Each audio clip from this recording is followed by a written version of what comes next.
Hello everyone, मी प्रेरणा food junction bye प्रेरणा या चॅनलमध्ये तुमचं मनापासून खूप खूप स्वागत आहे।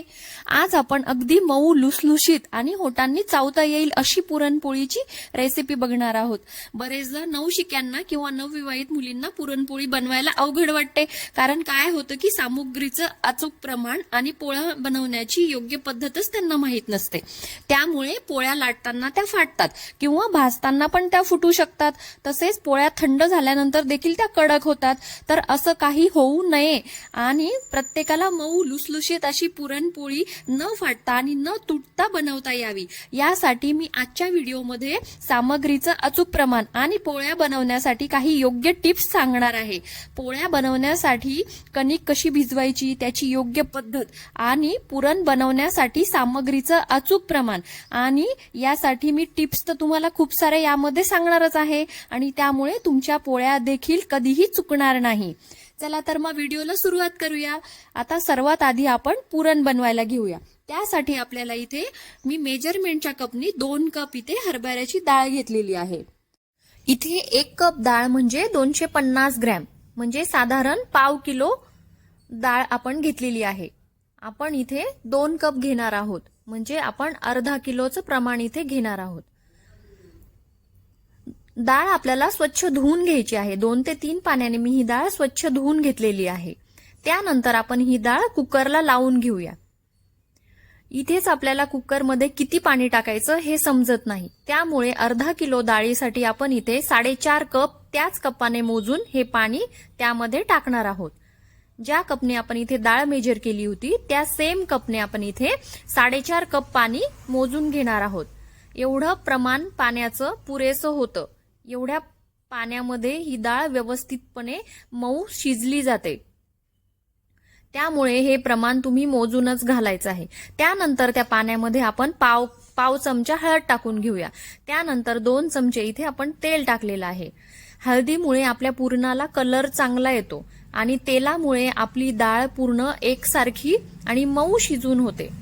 व्यवस्थितपणे मिक्स करून घेतल्यानंतर आपल्याला याच्या 5 शिट्ट्या काढून घ्यायच्या आहे। पोळ्यांसाठी आता आपण कणिकची तयारी करून घेऊया। सर्वात आधी इथं मी 2 कप गव्हाचं पीठ घेतलेलं आहे। त्यानंतर त्यामध्ये 1 कप मी मैदा ऍड केलेला आहे। सेम कपनी तुम्ही ही तिन्ही मापे घ्यायची आहेत। कणिक भिजवण्या अगोदर कणिक पीठ चाळणे फारच महत्वाचे आहे, कारण चाळणीने चाळून घेतल्यामुळे पिठाचा प्रत्येक कण सुटसुटीत होतो।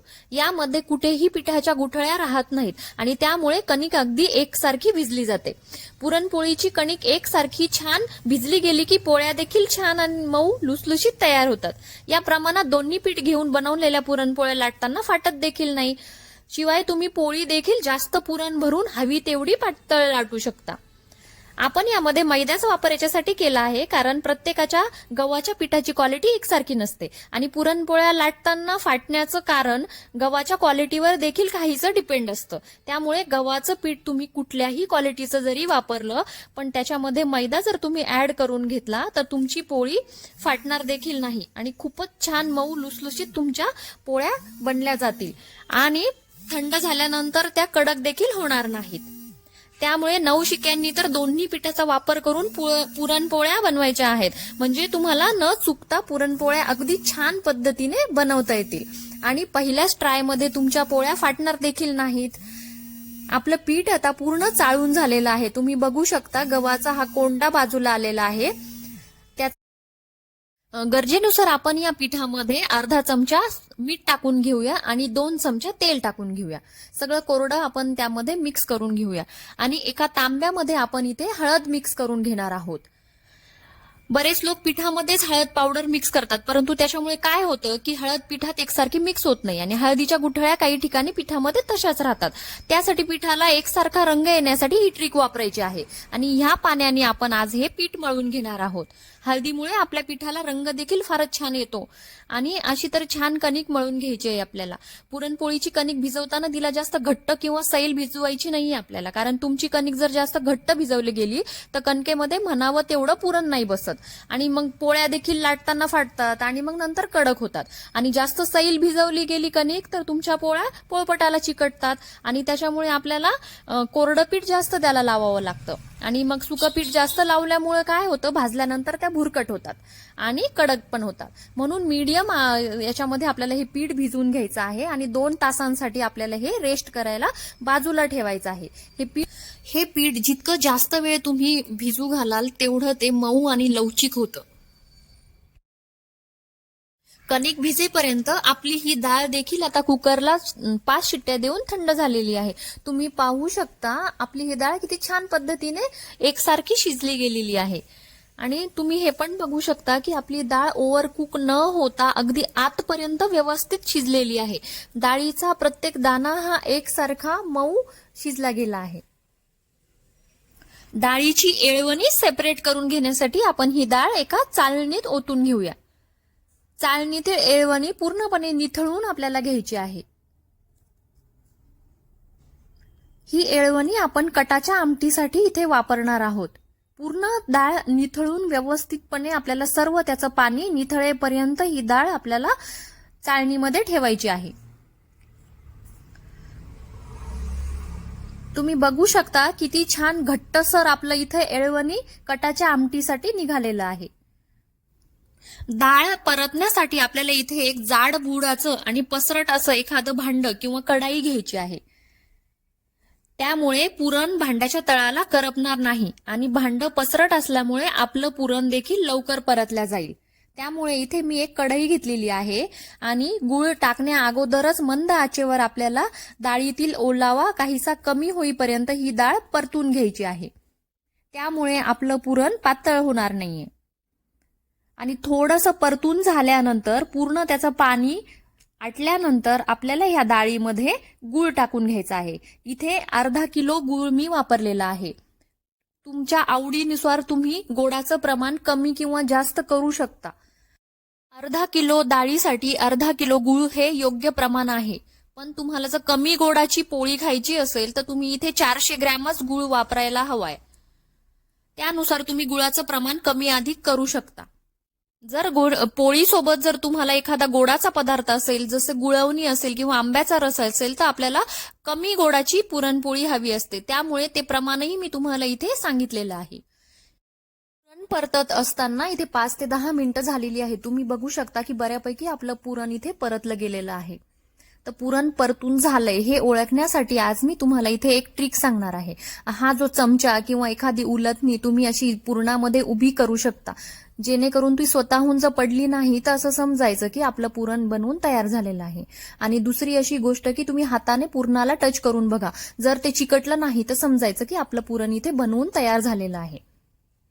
आता आपण पुरण वाटून घेऊया. पुरण गरम असतानाच वाटून घ्यायचे, त्यामुळे ते खूप लवकर वाटून होतं.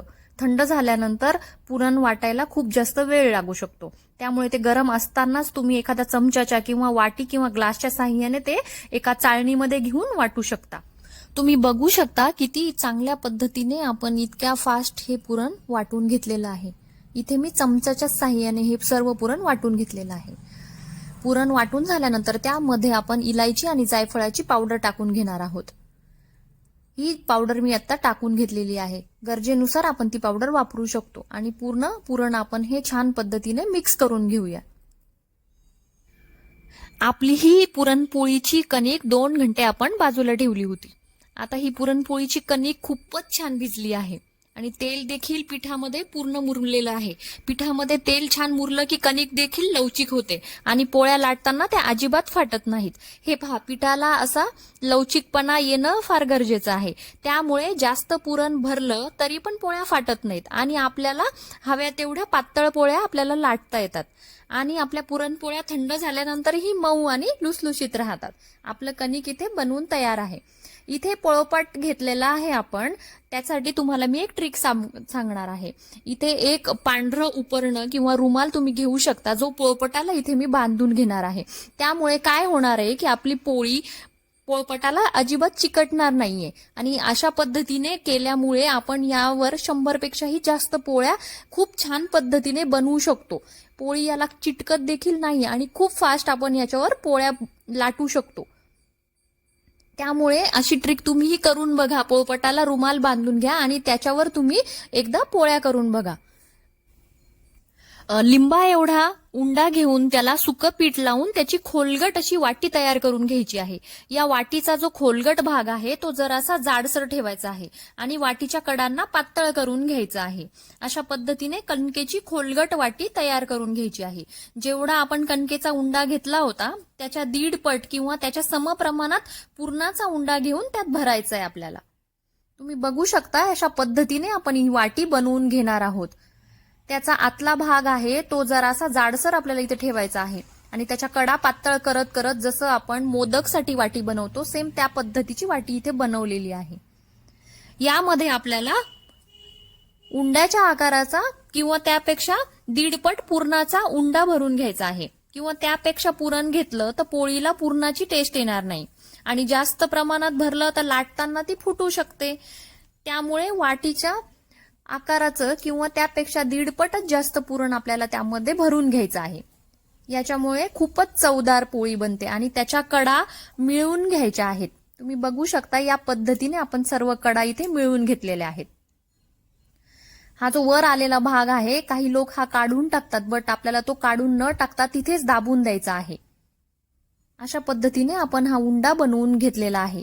हा उंडा हाताने असा चपटा करून घ्यायचा आहे.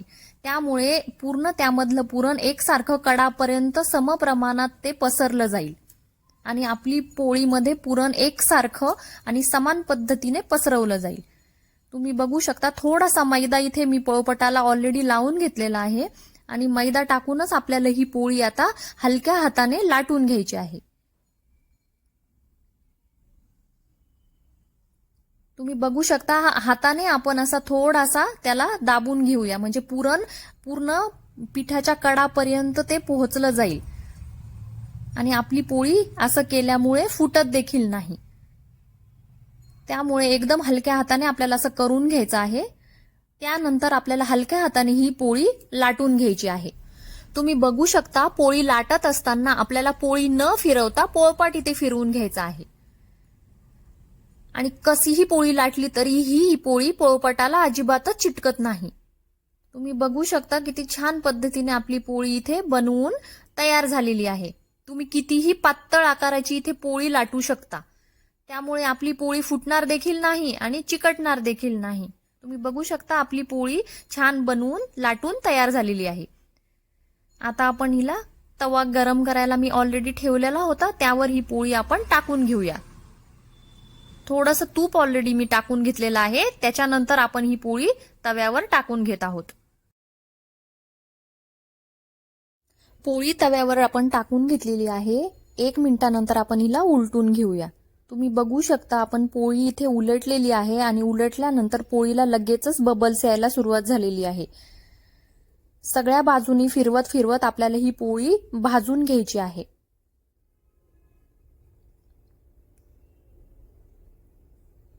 गॅस आपल्याला हाय याच्यावरच ठेवायचा आहे. त्यानंतर आपण ही पोळी परत उलटून घेऊया.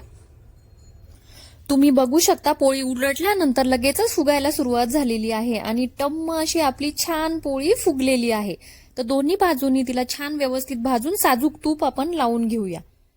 दोन्ही बाजूनी छानपैकी साजूक तूप लावल्यानंतर व्यवस्थित 3 ते 4 मिनिटांमध्ये ही पोळी आपली बनवून तयार होते. तुम्ही बघू शकता किती सुंदर आपली पोळी भाजली गेली आहे. मैत्रिणींनो, इथे सर्व पोळ्या अशा टम्म फुगलेल्या आहेत आणि खूप छान पोळ्या आपल्या बनवून तयार झालेल्या आहेत. तुम्ही बघू शकता किती छान पुरण त्याच्यामध्ये सर्व कडेपर्यंत पोहोचलं गेलेलं आहे आणि सर्व पोळ्या बनवून तयार झालेल्या आहेत. मैत्रिणींनो, व्हिडिओ आवडला असेल तर कमेंट आणि लाईक नक्की करा आणि चॅनलला सबस्क्राईब करायला विसरू नका. पुन्हा भेटूया एक नवीन रेसिपी सोबत.